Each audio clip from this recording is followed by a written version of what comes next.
అందరికీ నమస్కారాలండి. నా పేరు శంకరు.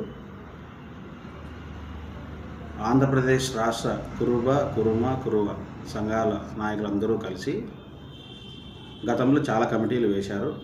అది అందరికీ తెలియజేశారు. కానీ గత 4 నెలల కిందట ప్రస్తుత మినిస్టర్ సవితమ్మ అక్క గారు కమిటీ వేశారు. ఆ కమిటీ వేయటంలో అందరినీ కలుపుకొని పోకుండా ఆమె ఒకటే సొంతంగా వేశారు. దాన్ని నేను తప్పుపడుతున్నాను.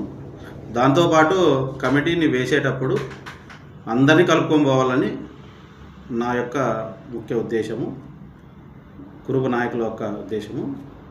దాంట్లో భాగంగా మనకు పార్థసారథి గారు కావచ్చు, మాజీ మినిస్టర్ ఉషా శ్రీధర్ కావచ్చు, శంకరనారాయణ గారు కావచ్చు, కృష్ణమూర్తి గారు కావచ్చు, అలా అనేక మంది పెద్దలందరూ ఉన్నారు. అందరి సమక్షంలో రోజు కమిటీ వేసింటే ఈరోజు సమస్య జరిగేది కాదు.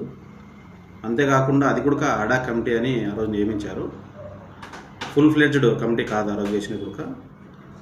కానీ ఈరోజు గ్రూపుల్లో ఒకరినొకరు విమర్శించుకుంటూ ఏదో చేస్తున్నారు. దాన్ని ఉద్దేశించి నేను వీడియో చేస్తున్నాను.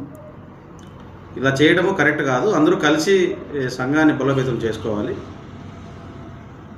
దాన్ని ముందుకు పోయే భాగంలో ప్రస్తుతానికి మనకు బోరంపల్లి ఆంజనేయులు గారు ఈ రాష్ట్ర అధ్యక్షులుగా ఉంటారు.